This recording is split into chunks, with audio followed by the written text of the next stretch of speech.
सोचो, एक आम इंसान, बिल्कुल हमारी तरह, सुबह उठता है, काम पर जाता है, थक कर घर आता है और रात को सोने से पहले मोबाइल पर एक ही सवाल ढूंढता है, अमीर कैसे बने।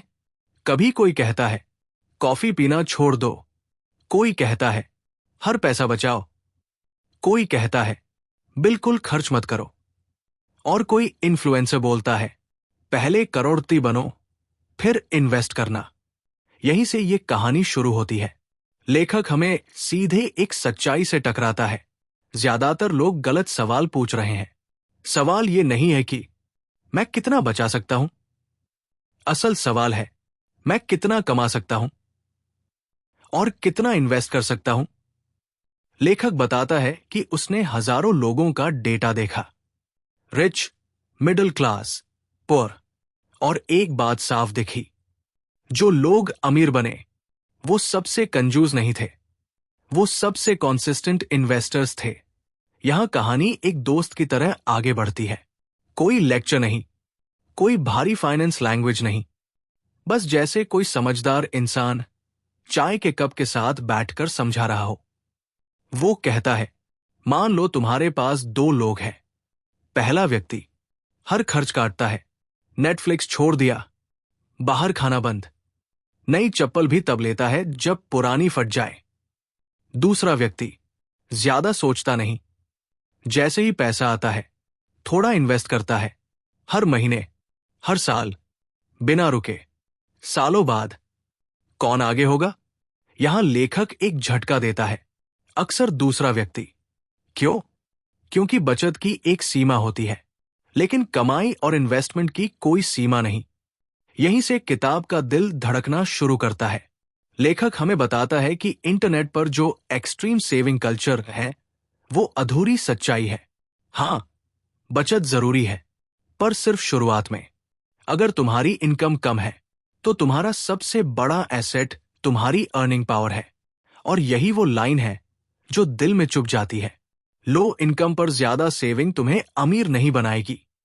अब कहानी थोड़ा पीछे जाती है। लेखक अपने लाइफ की बात करता है, कैसे उसने भी पहले हर खर्च पर गिल्ट फील किया, कैसे उसने भी हर रुपये को पकड़ कर रखा, लेकिन फिर डेटा ने उसे सिखाया कि असली खेल टाइम और कंसिस्टेंसी का है। वो कहता है, मार्केट परफेक्ट टाइमिंग नहीं मांगता, मार्केट पेशेंस मांगता है। यही किताब का नाम समझ आता है, जस्ट कीप बाइंग। मतलब मार्केट गिरे, बाय, मार्केट ऊपर जाए, बाय, डर लगे, बाय, कॉन्फिडेंस हो, बाय। क्योंकि फ्यूचर कोई नहीं जानता, लेकिन हिस्ट्री एक बात बार बार बताती है, जो लोग रुके नहीं वही जीते। लेखक एक कहानी सुनाता है, एक ऐसा इन्वेस्टर जो हमेशा सही मोमेंट का इंतजार करता रहा। अभी मार्केट एक्सपेंसिव है, अभी क्रैश आएगा, अभी रिसेशन है, और इंतजार करते करते साल निकल गए। दूसरी तरफ एक एवरेज इंसान जो हर महीने थोड़ा थोड़ा इन्वेस्ट करता रहा। 10-15 साल बाद एवरेज वाला आगे निकल चुका था। क्यों? क्योंकि टाइमिंग दी मार्केट से ज्यादा पावरफुल है। लेखक बहुत सॉफ्टली ये भी तोड़ता है, ड्रीम लाइफस्टाइल का इल्यूजन। वो कहता है, अगर तुम सोचते हो कि पहले पूरी लाइफ सैक्रिफाइस करूं, फिर फ्यूचर में जीऊंगा, तो शायद तुम कभी जी ही नहीं पाओगे। इसलिए किताब बैलेंस सिखाती है, ना एक्सट्रीम सेविंग, ना ब्लाइंड स्पेंडिंग, बस इतना, कमाओ, इन्वेस्ट करो और लाइफ जीना मत भूलो। यही पार्ट एक खत्म होता है, लेकिन कहानी अभी शुरू ही हुई है। अगले हिस्से में हम जानेंगे क्यों यंग एज में इन्वेस्टिंग ज्यादा पावरफुल होती है, क्यों इनकम बढ़ाना सेविंग से ज्यादा इंपॉर्टेंट है, और कैसे बोरिंग इन्वेस्टिंग ही असली वेल्थ बनाती है। अब जरा कहानी को और गहराई में ले चलते हैं। लेखक कहता है, अगर मैं तुमसे एक सवाल पूछूं, मान लो तुम्हें 2 ऑप्शंस दिए जाए, या तो हर महीने 10,000 रुपए एक्स्ट्रा बचाने की ताकत, या हर महीने 10,000 रुपए एक्स्ट्रा कमाने की ताकत, तुम क्या चुनोगे? ज्यादातर लोग इंस्टिंक्टिवली बोलेंगे बचाना, लेकिन यहीं पर दिमाग धोखा खा जाता है। लेखक डेटा के साथ दिखाता है कि इनकम बढ़ाने की क्षमता सेविंग से कहीं ज्यादा पावरफुल है, क्योंकि बचत की लिमिट होती है, कमाई की लिमिट नहीं होती। तुम खाना पूरी तरह छोड़ नहीं सकते, लेकिन स्किल सीख कर इनकम कई गुना बढ़ा सकते हो। यही कहानी एक यंग आदमी की तरफ मुड़ती है। वो 25 साल का है, सैलरी कम है, वो परेशान है कि इन्वेस्ट कैसे करे। इंटरनेट उसे एडवाइस देता है, पहले इमरजेंसी फंड बनाओ, पहले डेट खत्म करो, पहले 6 मंथ्स खर्च बचाओ। सब सही है, लेकिन अधूरा। लेखक समझाता है, अगर तुम यंग हो और तुम्हारी इनकम फ्यूचर में बढ़ने वाली है, तो तुम्हारा सबसे बड़ा इन्वेस्टमेंट तुम खुद हो। कोर्सेज, स्किल्स, हेल्थ, नेटवर्किंग, ये सब इनविजिबल एसेट्स है। मार्केट क्रैश आए या ना आए, स्किल कंपाउंड होती है। अब कहानी कंपाउंड इंटरेस्ट की तरफ जाती है, लेकिन बोरिंग मैथ के बिना। लेखक कहता है, कंपाउंड इंटरेस्ट मैजिक नहीं है, वो पेशेंस का रिवॉर्ड है। वो एक सिंपल एग्जाम्पल देता है। 2 लोग, पहला 20 की उम्र से इन्वेस्ट करता है, दूसरा 30 से। Amount Sam, return Sam. लेकिन 60 की उम्र में पहला इंसान ऑलमोस्ट डबल वेल्थ पर खड़ा होता है। क्यों? क्योंकि टाइम ने उसके लिए काम किया। यही एक पावरफुल लाइन आती है, वेल्थ का सबसे अंडररेटेड फैक्टर है समय। और यही वजह है कि लेखक बार बार कहता है, जस्ट कीप बाइंग, रुको मत। परफेक्ट प्लान का इंतजार मत करो, परफेक्ट नॉलेज का इंतजार मत करो, क्योंकि नॉलेज कभी कंप्लीट नहीं होती। अब किताब एक अनकंफर्टेबल सच बताती है। ज्यादातर लोग इन्वेस्टिंग से इसलिए डरते हैं क्योंकि उन्हें लॉस से डर लगता है, लेकिन लेखक साफ बोलता है, लॉस इन्वेस्टिंग का बग नहीं है, वो फीचर है। मार्केट ऊपर नीचे जाएगा, रेड डेज आएंगे, पोर्टफोलियो गिरेगा, और यही वो मोमेंट होते हैं जहां वेल्थ साइलेंटली बनती है।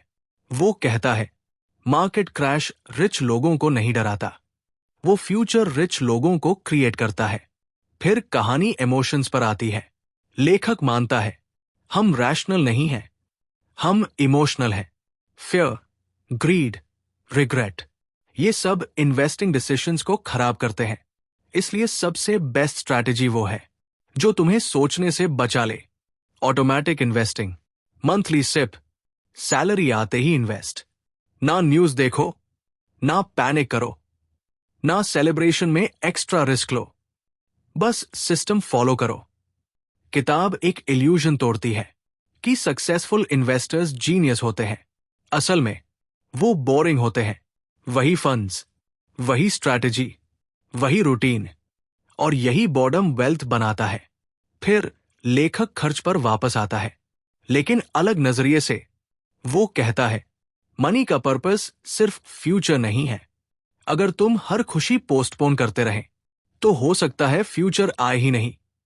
इसलिए इंटेलिजेंट स्पेंडिंग भी जरूरी है। खर्च करो उन चीजों पर जो तुम्हारी लाइफ जेन्युइनली बेहतर बनाती है, और कट करो वो खर्च जो सिर्फ दिखावे के लिए है। यहां किताब एक्सट्रीम फ्रगैलिटी को रिजेक्ट करती है, क्योंकि रिच लाइफ वो नहीं होती जहां खर्च जीरो हो। रिच लाइफ वो होती है जहां चॉइस हो, और चॉइस तभी आती है जब एसेट्स बनते हैं। पार्ट 2 के अंत में लेखक फिर उसी मंत्रा पर लौटता है, ना डर, ना लालच, ना परफेक्शन, बस कंसिस्टेंसी। मार्केट से दोस्ती करो, टाइम को पार्टनर बनाओ, और जस्ट कीप बाइंग। अब जरा उस पल की बात करते हैं जिस पल पर ज्यादातर लोग टूट जाते हैं। मार्केट गिरता है, न्यूज लाल हो जाती है, हेडलाइंस चिल्लाने लगती है, क्रैश, रिसेशन, सब खत्म। और वही इंसान जो कल तक कॉन्फिडेंटली इन्वेस्ट कर रहा था, आज स्क्रीन देखकर पसीना पोंछ रहा होता है। लेखक कहता है, यही वो मोमेंट है जहां वेल्थ बनती भी है और यही डिस्ट्रॉय भी होती है। डिफरेंस सिर्फ एक चीज बनाती है, रिएक्शन। वो एक रियल लाइफ पैटर्न एक्सप्लेन करता है। जब मार्केट ऊपर जाता है, लोग लेट एंट्री लेते हैं, ग्रीड बोलता है, अब तो पैसा बन रहा है। जब मार्केट नीचे आता है, लोग एग्जिट कर जाते हैं। फेयर बोलता है सब डूब जाएगा। यानी लोग बाय तब करते हैं जब महंगा होता है और सेल तब करते हैं जब सस्ता। और फिर कहते हैं स्टॉक मार्केट रिस्की है। लेखक मुस्कुराकर कहता है मार्केट रिस्की नहीं है, बिहेवियर रिस्की है।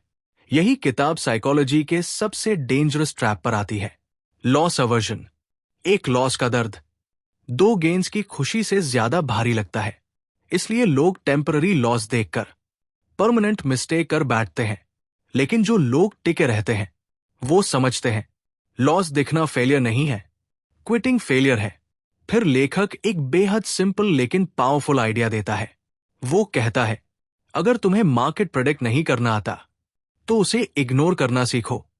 चार्ट्स मत देखो, डेली रिटर्न्स मत चेक करो, न्यूज से इमोशनल डिस्टेंस रखो, क्योंकि जितना ज्यादा देखोगे उतना ज्यादा फील करोगे, और जितना ज्यादा फील करोगे उतना ज्यादा गलती करोगे। इसलिए बेस्ट इन्वेस्टर्स वो नहीं है जो स्मार्ट आस्ट होते हैं, बल्कि वो है जो सबसे कम एक्शन लेते हैं। अब कहानी एक आम मिडिल क्लास इंसान की तरफ जाती है। उसके पास ना इनसाइडर इन्फो है, ना फैंसी स्ट्रैटेजी, ना फाइनेंशियल जीनियस। उसके पास सिर्फ एक चीज है, कंसिस्टेंसी। हर महीने इन्वेस्ट, मार्केट कैसा भी हो। लेखक डेटा के साथ दिखाता है कि average returns, average funds, average behaviour लंबे समय में एक्स्ट्रॉर्डिनरी रिजल्ट देता है। और यही बात ईगो को चोट पहुंचाती है, क्योंकि हम स्पेशल फील करना चाहते हैं। हम सीक्रेट स्ट्रैटेजी ढूंढते हैं, शॉर्टकट चाहते हैं। लेकिन वेल्थ बोरिंग है, साइलेंट है, अनसेक्सी है। वो कोई फायरवर्क्स नहीं करता, वो धीरे धीरे बनता है। फिर किताब एक और इल्यूजन तोड़ती है कि परफेक्ट पोर्टफोलियो बनाना जरूरी है। लेखक कहता है परफेक्ट पोर्टफोलियो एग्जिस्ट नहीं करता। मार्केट बदलता है, इकोनॉमी बदलती है, लाइफ बदलती है, इसलिए फ्लेक्सिबिलिटी जरूरी है, परफेक्शन नहीं।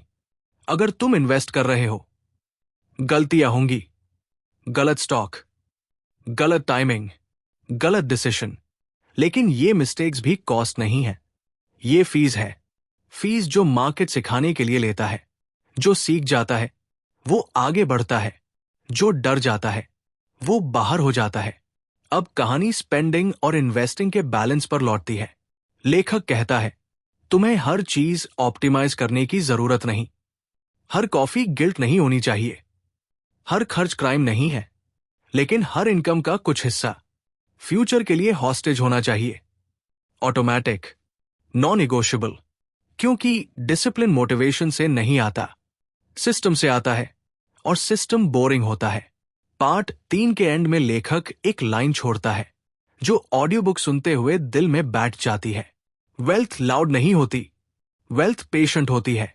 कोई अपलॉस नहीं, कोई इंस्टेंट वैलिडेशन नहीं, बस साल दर साल चुपचाप बढ़ती हुई वैल्यू।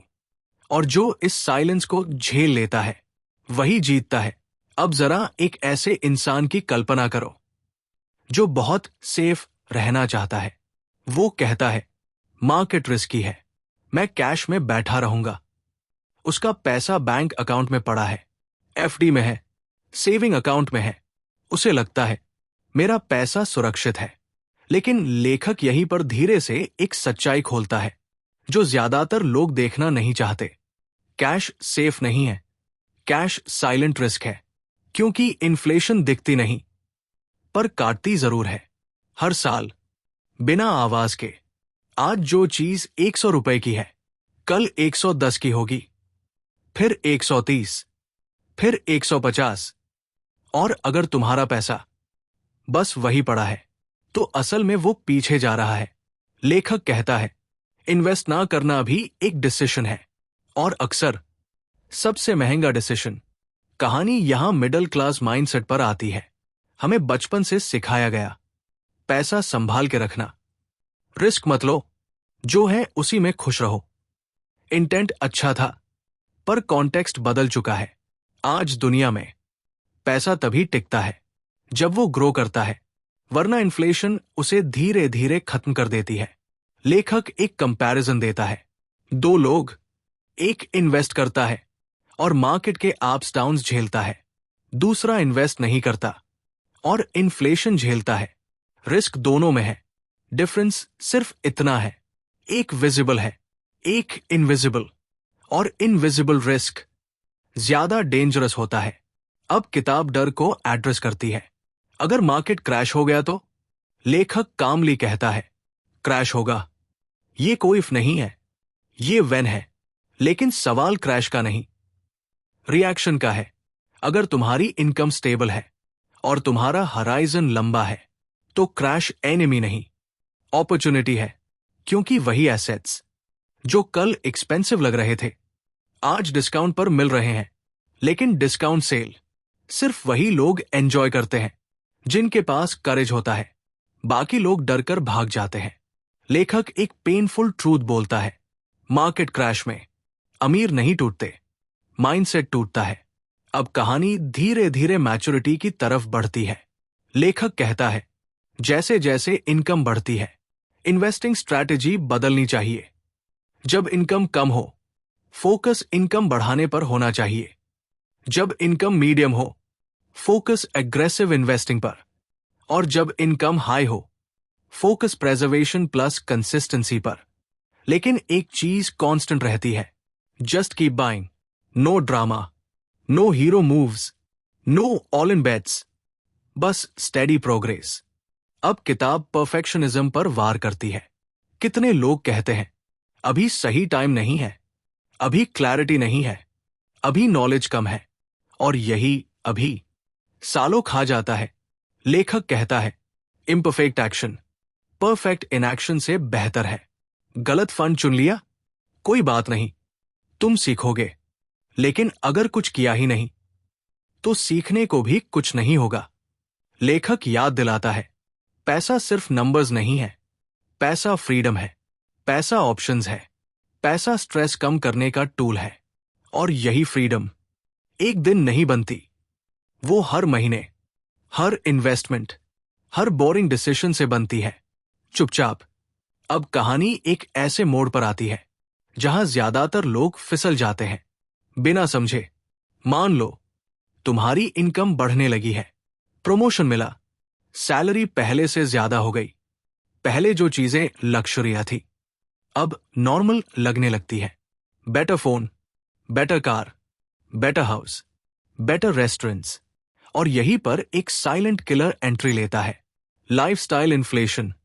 लेखक इसे बहुत सॉफ्टली समझाता है। वो कहता है, प्रॉब्लम ये नहीं है कि तुम खर्च बढ़ा रहे हो, प्रॉब्लम ये है कि तुम इन्वेस्ट नहीं बढ़ा रहे। इनकम बढ़ी लेकिन इन्वेस्टिंग वही का वही, और धीरे धीरे एक्स्ट्रा पैसा लाइफस्टाइल में डिसोल्व हो जाता है। किताब यहां एक अनकंफर्टेबल सवाल पूछती है, अगर तुम आज ज्यादा कमा रहे हो तो तुम फ्यूचर में ज्यादा फ्री क्यों नहीं हो? यही लेखक एक रियलिटी चेक देता है। वो कहता है, आज बहुत लोग हाई इनकम के बावजूद पे चेक टू पे चेक जी रहे हैं। क्यों? क्योंकि लाइफस्टाइल अपग्रेड ऑटोमेटिक है, लेकिन इन्वेस्टिंग इंटेंशनल नहीं।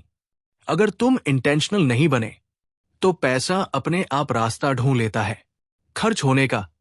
लेखक यहां एक गोल्डन रूल देता है जो ऑडियो बुक में सुनते हुए सीधे दिमाग में बैठ जाता है।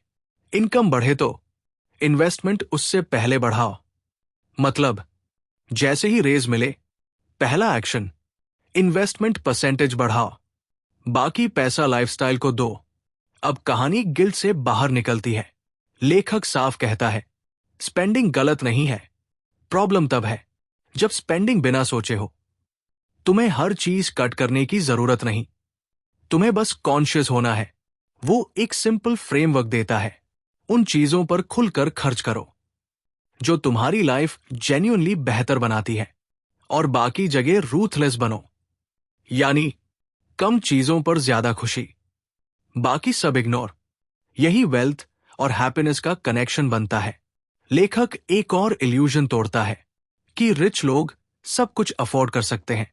सच्चाई ये है, रिच लोग भी बहुत कुछ नहीं खरीदते, क्योंकि चॉइस वेल्थ से आती है, नॉट कंजम्पशन से। अब कहानी मैच्योरिटी की तरफ और आगे बढ़ती है। लेखक कहता है, इन्वेस्टिंग का गोल सिर्फ बिग नंबर नहीं होना चाहिए, गोल होना चाहिए। Stress free life. जब इमरजेंसी आए, पैनिक ना हो। जब जॉब चेंज हो, फियर ना हो। जब मार्केट गिरे, स्लीप डिस्टर्ब ना हो। और ये सब तभी पॉसिबल है जब इन्वेस्टिंग बोरिंग, स्टेडी और ऑटोमेटिक हो। किताब यहां एक पावरफुल आइडिया रिपीट करती है, जो हर पार्ट में थोड़ा थोड़ा डिपेंड होती है। Wealth is built when no one is watching. ना लाइक्स, ना कमेंट्स, ना अप्लॉस, बस मंथली कंसिस्टेंसी। पार्ट 5 के अंत में लेखक फिर रिमाइंड करता है, तुम्हें स्मार्टेस्ट इन्वेस्टर नहीं बनना, तुम्हें रिचेस्ट इल्यूजन नहीं चेस करना, तुम्हें बस वो इंसान बनना है जो ज्यादा देर तक गेम में टिका रहे, इमोशंस को डिसीजन ना बनाने दे, और हर महीने बिना ड्रामा के बाय करता रहे। क्योंकि जस्ट कीप बाइंग। अब कहानी उस सवाल तक पहुंचती है जो हर किसी के मन में देरस बेर आता है, कब रुकना है, कब इन्वेस्टमेंट कम करनी है, कब एंजॉय करना है। लेखक कहता है, यह सवाल गलत नहीं है, लेकिन टाइमिंग अक्सर गलत होती है। ज्यादातर लोग सोचते हैं, जब रिटायरमेंट आएगा तब जीऊंगा, लेकिन रिटायरमेंट कोई जादुई दिन नहीं है। ना उस दिन शरीर नया हो जाता है, ना मन। इसलिए किताब एक बहुत इंपॉर्टेंट मिथ तोड़ती है, लाइफ को 2 हिस्सों में मत बांटो। स्ट्रगल अब, हैप्पीनेस बाद में, क्योंकि बाद में गारंटीड नहीं होता। लेखक कहता है, इन्वेस्टिंग का मतलब यह नहीं कि तुम आज सैक्रिफाइस करके कल जीने का वादा करो। इन्वेस्टिंग का मतलब है आज और कल दोनों को बैलेंस करना। अब कहानी एज के साथ बदलती स्ट्रैटेजी पर आती है। जब तुम यंग हो, रिस्क लेने की कैपेसिटी ज्यादा होती है, इनकम फ्यूचर में बढ़ सकती है, टाइम तुम्हारा दोस्त होता है। इस फेज में अग्रेसिव होना गलत नहीं, लर्निंग मिस्टेक्स नॉर्मल है।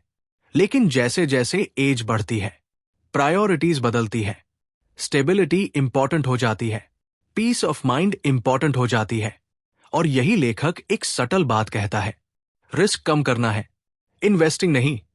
मतलब मार्केट से भागना नहीं, अप्रोच मैच्योर बनानी है। कंसिस्टेंसी तब भी जरूरी है, बस स्पीड बदलती है। फिर किताब एक इमोशनल एंगल आती है।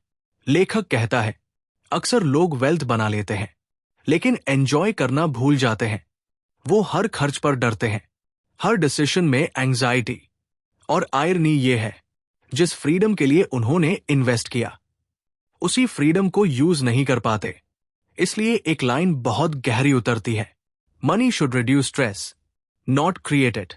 अगर पैसा होने के बावजूद नींद नहीं आती, तो सिस्टम गलत है। अब कहानी फिर उसी सिंपल मंत्रा पर लौटती है जो शुरुआत में बोला गया था। वेल्थ कॉम्प्लिकेटेड नहीं होती, वेल्थ कंसिस्टेंट होती है। ज्यादातर लोग इसलिए फेल नहीं होते क्योंकि स्ट्रैटेजी खराब थी, बल्कि इसलिए क्योंकि वो बीच में रुक गए, इमोशनली टायर्ड होकर, मेंटली बोर होकर, सोशल कंपैरिजन से थककर। लेकिन जो लोग टिके रहते हैं, वो धीरे धीरे उस स्टेज पर पहुंचते हैं जहां पैसा उनके लिए काम करता है, और वो उनके लिए काम करता है क्योंकि उन्होंने सालों तक खुद काम किया। किताब के इस हिस्से में टोन बहुत शांत हो जाती है, कोई एक्साइटमेंट नहीं, कोई प्रॉमिस नहीं, बस एक्सेप्टेंस।